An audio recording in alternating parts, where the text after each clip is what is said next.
নির্লজ্জ খারাপ চৌধুরী সাহেবকে ভালোবেসে ফেলেছি। চাঁদের মতো ঝলমলে আলো ফিরিয়ে দিয়েছে আমার জীবনে। প্রমুখ মুগ্ধ হয়ে গেল তার প্রতিটি কথায়। সে কারো নয়নে তাকিয়ে রইল। সিরাত মুচকি হেসে মাথা উঠিয়ে প্রমুখের ঠোঁটে কামড় বসে। তৎক্ষণাৎ ছেলেটা উঠে পড়ল তার উপর থেকে। সিরাত খিলখিল করে হেসে বলল, অসভ্যতা ছেড়ে ফ্রেশ হয়ে আসুন। আমার ঘুম হচ্ছে না। আপনার বুকে মাথা রেখে না ঘুমালে অস্থির লাগে। প্রমুখ বাঁকা হেসে বলল, চাঁদের বুকে আমিও ঝাঁপিয়ে পড়তে চাই। জলদি বেবিকে বের করো। এই বুকটা তোমার আদর ছাড়া হাঁসফাঁস করছে। ভালোবেসে ভয়ানকভাবে ডুবে মরছি এই ভয়ঙ্কর নারীর প্রেমে। অজান্তেই নিজের মরণ ওষুধ পান করে ফেলেছি। ক্ষণে ক্ষণে অনুভব করি এই ভয়ানক অসুখ থেকে আজীবন রক্ষা নেই। এখন বারবার সেই মরণ ওষুধ পান করার তৃষ্ণা পায়। জ্বলে পুড়ে যায় হৃদয়। প্লিজ জান, এভাবেই সারা জীবন ভালোবেসো। ভুল হলে শুধরে নিও, গালি দিও, মেরে ফেলো, তবু আমার মতো হতভাগাকে ছেড়ে দিও না। সিরাত তাকে নিজের বুকে টেনে নিল। প্রমুখ আলতো করে সেখানে মাথা রাখে, দুহাতে আষ্টে পৃষ্ঠে জড়িয়ে ধরে। মেয়েটা তার মাথায় বিলি কেটে দিয়ে বলল, ছেড়ে যাওয়ার জন্য আসিনি, আপনাকে চিবিয়ে খাওয়ার জন্য এসেছি। বিয়ের দিনেই মনে মনে পরিকল্পনা করেছিলাম আপনার সুখের জীবন ধ্বংস করব। অতএব ছেড়ে যাওয়ার প্রশ্নই আসে না। রসিয়ে রসিয়ে চিবিয়ে খাবো। তবে খাও। কি মেখে খাবে? লবণ নাকি মরিচ নাকি চিনি? প্রমুখ ঠোঁট কামড়ালো। সিরাত হেসেই থাপ্পড় মারে তার পিঠে। প্রমুখ হঠাৎ করে অস্থির কণ্ঠে বলল, বাবুর কষ্ট হচ্ছে না তো? আমি কি উঠে যাব? সিরাত প্রমুখের মাথা আরো শক্ত করে চেপে ধরলো তার বুকে। পরম আবেশে চোখ বুজে মিষ্টি হেসে ফিসফিস করে বলল, না, বাবু আরাম পাচ্ছে। প্রমুখ ওষ্ঠ বাঁকিয়ে হাসে, চুমু খায় বক্ষে। চোখ বন্ধ করে জড়িয়ে ধরে ঘুমানোর চেষ্টা করলো। কেটে গেছে 5 মাসেরও সময় বেশি। সিরাতের প্রেগনেন্সির 8 মাস চলছে। সারাদিন খাওয়া দাওয়ার তালেই তার সময় গড়িয়ে যায়। যখন যা হুকুম দেয় তৎক্ষণাৎ সেটাই এসে হাজির। এ কয়েক মাসে সিরাত অন্য একজন পুরুষকে আবিষ্কার করে প্রমুখের মাঝে। রাতে ঘুম না আসলে প্রমুখও জেগে থাকে। জড়িয়ে ধরে মাথা টিপে দেয়, আদরে রাখে সব সময়। তীব্র হাত পা ব্যথায় যখন ঘুমাতে পারে না, ব্যথায় কান্না করে, প্রমুখ তার অহংকার দম্ভ ছেড়ে মেয়েটার হাত পা টিপে দেয়। ভালোবেসে প্রতিটি ক্ষণে আগলে রাখে। বাইরে থেকে আসার সময় হাতে থাকে নানা রকম খাবার। প্রতি মাসে মিস শশী সিরাতের কন্ডিশন দেখে যায়। সারাক্ষণ মেয়েটার সাথেই সময় কাটে প্রমুখে। এখন বাবু রেসপন্স করে, পেটে খুশিতে গুঁতো দেয়। প্রথম দিন তা দেখে প্রমুখ বাচ্চাদের মতো পাগলামো করেছিল। প্রতিদিন ফিরে এসে বসে পড়ে পেটের কাছে, সেখানে কান পেতে বলে, এই যে সুপারম্যান নাকি প্রিন্সেস, এসব কি করছেন? মামা ব্যথা পাচ্ছে না? পাপার কোলে আসার জন্য এত তাড়া?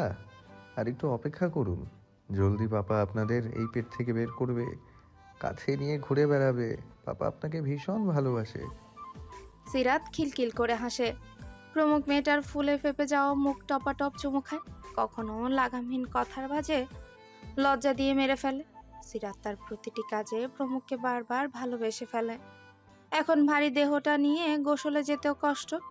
রোজ প্রমুখ তাকে যত্ন নিয়ে গোসল করায়, চুলে তেল দিয়ে দেয়। এসব কাজে রীতিমতো ছেলেটা নিজেই অবাক হয়ে যায়। হাতের কাছে সবকিছু পাওয়া ছেলেটা এভাবে কারো প্রেমে পিছলে পড়বে, তা কি কখনো সে টের পেয়েছিল? জোর করে অকারণে বিয়েটাও এত দূর আসবে, তা কি সে জানতো? সেই সময়গুলো ভাবতেই চমকে ওঠে দুজন। অথচ আজ তারা কতটা সুখে আছে। জীবনের প্রতিটি ক্ষণে উপলব্ধি করে পবিত্র সম্পর্কের মতো মিষ্টি রহমতের সম্পর্ক আর একটাও হয় না। দুজনে প্রতিনিয়ত কষ্ট করেই যাচ্ছে একটা প্রাণকে দুনিয়ার আলো দেখানোর জন্য। সেখানে কত ত্যাগ, কত ব্যথা, তবুও এসব ত্যাগ আর অপেক্ষায় কত সুখ। দারুণ একটা এক্সপেরিয়েন্স দুজনের নিকট। এই দিনগুলো অসাধারণ স্মৃতি হয়ে হৃদয়ে গেঁথে থাকবে আজীবন। জীবনটা তাদের কাছে সুখ সুখ লাগে। প্রমুখ এসব অনুভব করে, নিজের করা প্রতিটি ভুল বুঝতে পারে। জীবন নেওয়া আসলেই সহজ, কিন্তু জন্ম দেওয়া এক চ্যালেঞ্জের মতো। সিরাতের কষ্ট তাকে অনুভব করে, বুকে শ্বাস আটকে যাওয়ার মতো রুদ্ধশ্বাস অবস্থা হয়। দুজনেই এই প্রেগনেন্সি জার্নিটা দারুণভাবেই উপভোগ করছে। একজন ভালো স্বামী থেকে একজন যত্নবান স্বামী হওয়ার লড়াই করেছে প্রমুখ। সাথে বেস্ট পাপা, যাকে এই জীবনে কেউ কখনোই দেখেনি। কবির, রায়হান আর আহাত সকলেই এই কয়েক মাসে হতভম্ব হয়ে গেছে। হে যেন তাদের নতুন এক বস, যার ভেতরে বাইরে সবটুকুই সাদা। সিরাতের একবার ঠান্ডা লেগে শ্বাসকষ্ট হয়েছিল, তার নিঃশ্বাস নিতে কষ্ট হচ্ছে। অথচ প্রমুখের অস্থিরতা দেখে সবাই ভাববে তারই দম বন্ধ করা অবস্থা হয়েছে। প্রমুখ দিশেহারা হয়ে সে রাত 3টের সময় মিস শশীকে ঘুম থেকে তুলে বাসায় আনে। প্রয়োজনীয় ট্রিটমেন্ট দেওয়ার পরেই তাকে যেতে দেয়। সিরাত এই ছেলেটার কাজে হতবিহ্বল, মনে মনে সুক্রিয়া করে। জীবন তাকে কিছু না দিলেও যত্নবান আদুরে একটা স্বামী দিয়েছেন। লাবণ্য কলেজে ভর্তি হয়েছে কিছু মাস আগেই। মায়ের কুকীর্তি যখন বাবা আর সাফওয়ানের কাছে শুনলো, তার কোনো মতেই বিশ্বাস হয়নি, কিন্তু সমস্ত প্রমাণ দেখার পরেই সে বিশ্বাস করে। কষ্টে বুকের ভেতরটা মোচড় দিয়ে ওঠে। তার ভেতরের পবিত্র হৃদয় কোনোভাবেই মেনে নিতে পারে না মায়ের এই খারাপ রূপ। সে থেকে টানা 3 দিন না খাওয়া ছিল মেয়েটা। ওই দুঃসময়ে রাইমা আসে বাংলাদেশে। কাজের চাপে সময় নিয়ে তার দেশে ফেরা হচ্ছিল না, কিন্তু এখানে এসে সে থমকে যায়। সকলের পরিস্থিতি দেখে সে শিউরে ওঠে। এ কি অবস্থা তার পরিবারের! তাদের ভালোবাসার যত্নে করা সুখের সংসারের এই হাল দেখেই তার মাথায় আকাশ ভেঙে পড়ে। বাবার কাছে সমস্ত ঘটনা শোনার পর চমকে যায় সে। কিছুদিন বাবা আর আদরের ছোট বোনকে দেখে শুনে আবার অস্ট্রেলিয়ায় চলে যায়। ওদিকে সাফওয়ানকে বেস্ট ট্রিটমেন্টের জন্য রাকিব চৌধুরী সিঙ্গাপুর পাঠায়। তার সাথে জেদ করলো লাবণ্যও যাবে। শেষে রাকিব চৌধুরী নিশ্চিন্ত মনে পাঠিয়ে দেয় দুজনকে। লাবণ্যর রেজাল্টের পরেই তারা চলে আসে। সাফওয়ান এখন পুরোপুরি সুস্থ। দেহের ক্ষতগুলো চিহ্ন শুধু এখনো দৃশ্যমান। প্রায় 3 মাস একটানা চিকিৎসার পর সে সুস্থ হয়। লাবণ্য বাসায় ফিরে শুধু একবার মায়ের মুখ দেখে। তার কেন যেন মায়ের অসুখে কোনো আফসোস নেই। উল্টো প্রমুখের কাছে গিয়ে সে কান্নাকাটি করে, মায়ের হয়ে ক্ষমা চেয়েছে। প্রমুখও রেগে থাকেনি। অনাগত সন্তান আর স্ত্রীর কথা মনে করে সব ভুলে লাবণ্যকে কাছে টেনে নেয়, ভালোবেসে বুঝায়। লাবণ্য খুশি হয়ে সিরাতকে জড়িয়ে ধরে। সাফওয়ান অবশ্য ওই দিন বাসাতেই ছিল। সে ভুলেও আর চায় না তাদের মুখোমুখি হতে। এবার একটু শান্তিতে থাকতে চায় সে। এরপর লাবণ্যকে কলেজে ভর্তি করায়। সেও বাবার ব্যবসা সামলানোর জন্য উঠে পড়ে লাগে। এই সংসারের এখন সেই একমাত্র রক্ষক, উত্তরাধিকারী। একমাত্র মায়ের ভালোবাসা আর লাবণ্য ছাড়া তার কিছুই চাওয়ার নেই। দুটো নারীর জন্যই তার বেঁচে থাকা। লাবণ্য কলেজ খোলার পরেই সাফওয়ানের বাসায় চলে আসে। তার কোনো ইচ্ছে নেই ওই খুনি মায়ের সঙ্গে এক বাসায় নিচে থাকার। যে মানুষটার জন্য একসময় তার মনে অফুরন্ত ভালোবাসা ছিল, আহ্লাদ ছিল, সময়ের ব্যবধানে তা এখন শুধুই ঘৃণা। এত নিকৃষ্ট কাজ কেউ করতে পারে বলেও তার ঘৃণা হয়। সাফওয়ানের কথাগুলো শুধু তার অজানা। লীনা খন্দকারের অবস্থা শোচনীয়। প্যারালাইজড হয়ে সারাক্ষণ পড়ে থাকে বিছানায়। দেহটা লেগে গেছে বিছানার সাথে। শুধু হাড়গুলোই দেখা যায়। কথা বলতে গেলেও অস্পষ্ট শোনায়। অনেক কথাই বোঝে না রাকিব চৌধুরী। হাঁটা চলা একদম বন্ধ হয়ে গেছে। খাওয়া দাওয়া আগের মতো নেই। রাকিব চৌধুরী তার জন্য 3টে মহিলা রেখেছে, তারাই দেখাশোনা করে। লীনার অবস্থা দেখে আজকাল একটুও মন গলে না রাকিবের। মনে পড়ে শুধু প্রতারণার কথা। কত খারাপ কাজ করলে এই অবস্থায় নিজের আদরের ছোট্ট মেয়েটাকেও তাকে ছেড়ে চলে যায়। আপনজনরাও দূরে সরে যায়। ছোট্ট অবুঝ মেয়েটাও বুঝতে পেরেছে তার মা কতটা নিকৃষ্ট কাজে জড়িত। রাকিব চৌধুরী সারাক্ষণ অফিসেই কাটিয়ে দেয়। কখনো বা সিরাতকে দেখতে যায়। রাতের সময়টুকু একা ঘুমায়। লীনার জন্য অন্য রুম বরাদ্দ করা হয়েছে, সেখানে রাত 3 কাটায়।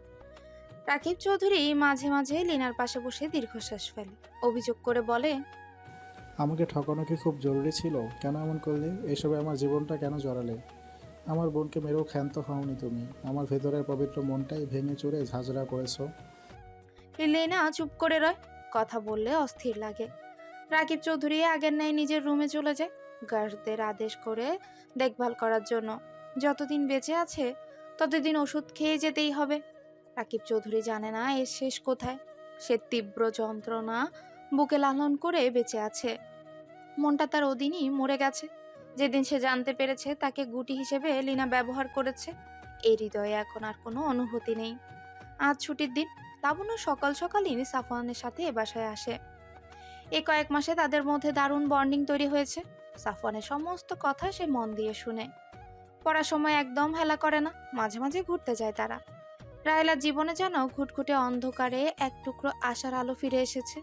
ছেলে আর লাবণ্যকে পেয়ে সে ভীষণ খুশি। সারাদিন ফ্রি টাইমে লাবণ্যর সাথে কাটে তার।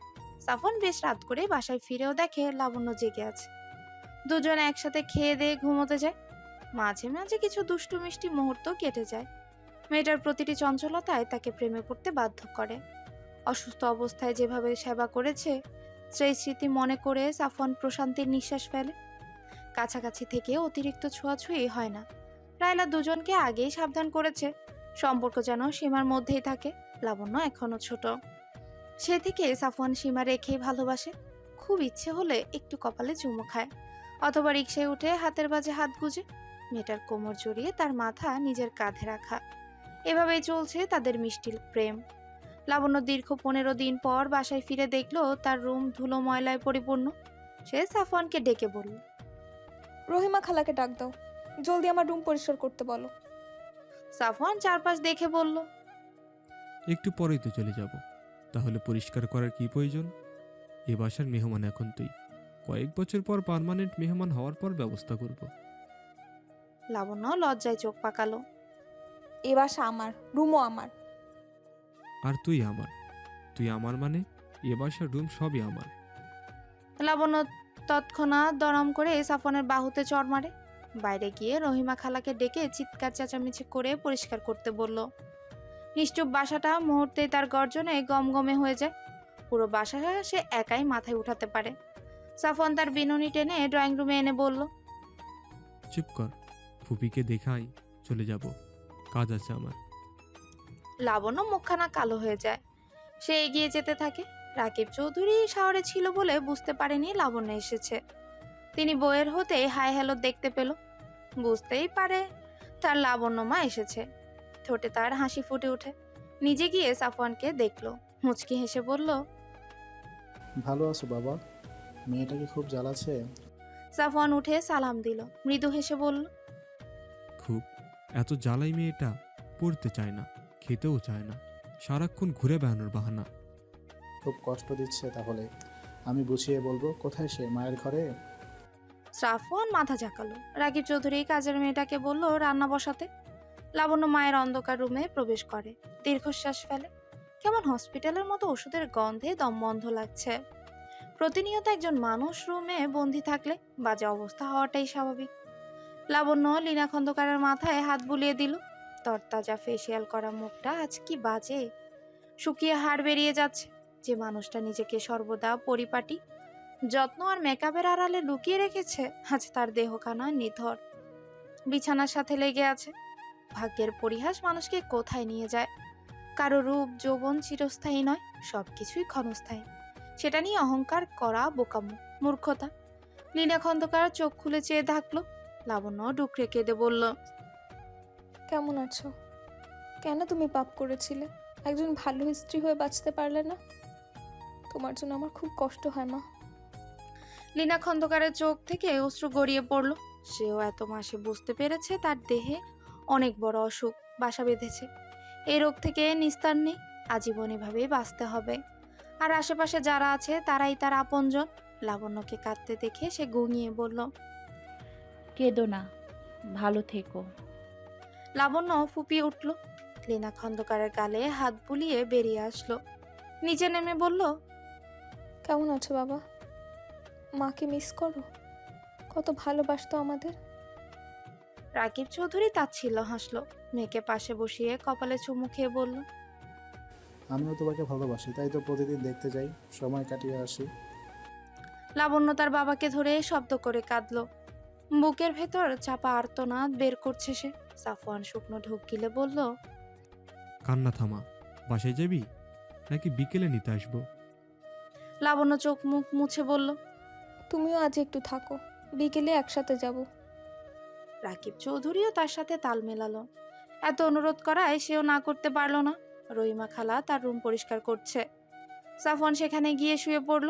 লাবণ্য হাসলো। বারান্দায় বসে গ্রিলে হাত রেখে মনে করলো অতীতের সব স্মৃতি। আজ যে মানুষটা সর্বদা তার পাশে থাকে, সেই মানুষটার জন্যই সে এক সময় পাগলামো করত। ছেঁচড়ামো করাও ভুলেনি। একটু অবহেলা করলেই কেঁদে কেটে গাল ফোলাতো। আর আজ সে তার পাশে, একদম কাছে। আর কেউ তাদের কখনো আলাদা করতে পারবে না। সে সাফওয়ানের পাশেই বসে এক দৃষ্টিতে তাকিয়ে তাকে দেখতে লাগলো। রহিমা খালা রাকিব চৌধুরীর ময়লা রুমও পরিষ্কার করা শুরু করে। সাথে রাকিব চৌধুরীও বিভিন্ন অপ্রয়োজনীয় কাগজপত্র ঘেটে দেখেন। যেগুলো প্রয়োজন নেই সেগুলো ফেলে দিচ্ছেন। রুমের সমস্ত জিনিস তিনি আজ লণ্ডভণ্ড করে নিয়েছে। অফিসের কাগজপত্র ড্রয়ারে ঘাটাঘাটি করার মাঝেই একটু ছোট্ট তালাবদ্ধ ড্রয়ার চোখে পড়ল। সে তৎক্ষণাৎ কৌতূহলে হাত দেয়। কখনোই এ ড্রয়ারে সে ফিরেও তাকায়নি। নিজের জিনিসপত্র হাতের কাছে রাখাই তার স্বভাব। আর প্রয়োজনীয় টাকা পয়সা কাগজপত্র সবকিছুই লিনাই দেখত। হে বাসার কর্ত্রী ছিল সে। সবসময় লিনার কাছে চাবির গোছা থাকতো। এখন সে নেই বলে রাকিব চৌধুরী দেখে, কিন্তু কখন ড্রয়ার ঘাটাঘাটি করার মতো অভ্যেস তার নেই। রাকিব চৌধুরী উঠে সমস্ত চাবির গোছা নিয়ে আসলো। সবগুলো চাবি দিয়ে চেষ্টা করতেই একটা ছোট্ট চাবি দিয়ে খুলে গেল। সে তাকিয়ে দেখলো সেখানে কিছু কাগজ আর একটা ডায়েরি। কাগজগুলো হাতে নিয়ে দেখলো ইহসান চৌধুরীর বাড়ির দলিল, সাথে কিছু জায়গা দলিল। এসব দেখে তার হাতটা কেঁপে ওঠে। তার মানে লিনা ইহসানের জায়গাতেও কোনো নজর দিতে ভুলেনি, সেটাও হজম করেছে। তারপর এসব নিরাপদ জায়গা রেখে দিয়েছে, ভুলেও যাতে কারো চোখে না পড়ে।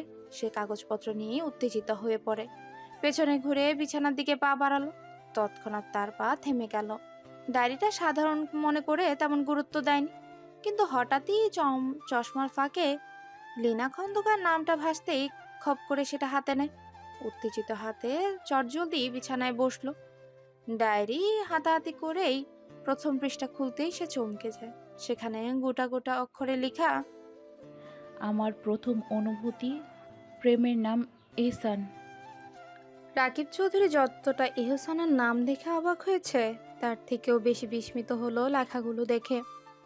সবার কাছে সেগুলো সাধারণ মনে হলেও রাকিবের কাছে অস্বাভাবিক। কারণ প্রমুখের হুমকির চিরকুট আর এই ডায়েরির লেখা একদম একই। তার মানে লীনা বাম হাতেও লিখতে জানতো। সে মনে করার চেষ্টা করে মাসখানেক আগের কথা। সে একবার লক্ষ্য করেছিল লীনাকে বাম হাতে কিছু লিখতে। তার মানে সে ঘটনা সত্যি। লীনা সকলের অগোচরে সন্দেহ দূর করতে বাম হাতে লিখত। সে তড়িঘড়ি করে আরো পেজ খুলল। সেখানেও একই রাইটিং, মাঝে কিছু পৃষ্ঠায় তার চিরচেনা রাইটিং, যেটা সে এত বছর দেখে এসেছে। লীনা খন্দকারের ডান হাতের লেখাটি তার চেনা। ডায়েরিতে এক এক কাহিনী, এক এক তারিখ দিয়ে রাখা। সে পড়তে শুরু করলো। ইহসানের সাথে প্রথম দেখা ভার্সিটির ফাংশনে। মাস্টার্সের জন্য ইহসান অন্য ভার্সিটিতে ভর্তি হয়, আর সেই ভার্সিটিতে প্রথম বর্ষে লীনা খন্দকার পড়ছিল। ফাংশনে ছেলেটাকে দেখেই তার 19 বছরের কঠোর হৃদয়ে এক অদ্ভুত অনুভূতি স্রোত বেয়ে যায়। সে জীবনের প্রথমবার হাঁ করেছিল তার দিকে। এরই মধ্যে লিনার বাবা ছিল সে ভার্সিটির কেমিস্ট্রি লেকচারার। লিনা প্রতিনিয়ত সেই থেকে ইহসানকে একটু একটু করে ভালোবাসতে শুরু করে। প্রায় বছরখানেক পর আবেগ আর অনুভূতিতে লুটুপুটু খাওয়ার মাঝে প্রপোজ করে বসে। কিন্তু শান্তশিষ্ট ইহসান একগাল হেসে জানায় তার একটা মিষ্টি গার্লফ্রেন্ড আছে, সে তাকে ভীষণ ভালোবাসে। লীনা খন্দকার কষ্টে দুমড়ে মুচড়ে দেয়। দীর্ঘ 1 বছর ধরে যাকে মনে প্রাণে ভালোবাসলো, তার মুখ থেকে প্রত্যাখ্যান শব্দটি বৃতৃষ্ণা ঠেকল। হৃদয়ে চাপা কষ্ট অনুভব করলো। সে থেকে তার হাসি আজীবনের জন্য হারিয়ে যায়। রিজেক্ট সহ্য করতে না পেরে সে তেলে বেগুনে জ্বলে ওঠে।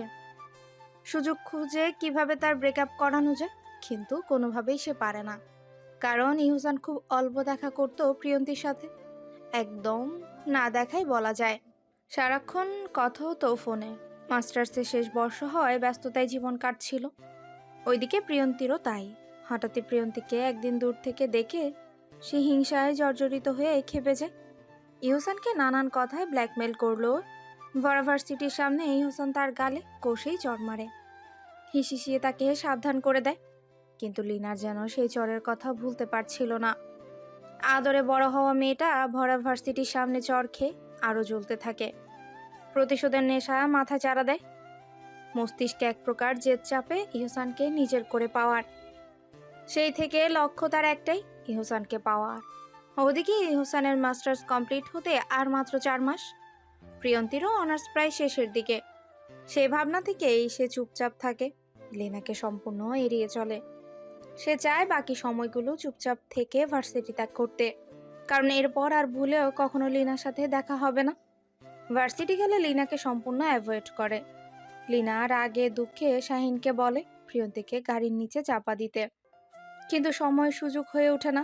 সময় হবে কিভাবে? তিনি তখন এমনিতেই বিবাহিত জীবন নিয়ে অসুখী। গ্রামের খ্যাত মেয়েটাকে সহ্য হয় না। বাসার থেকে বেশি সময় তার হোটেল আর মদেই কাটে। একসময় প্রিয়ন্তীর পরীক্ষা শেষ হলো, তবে হোসেনের পেছনে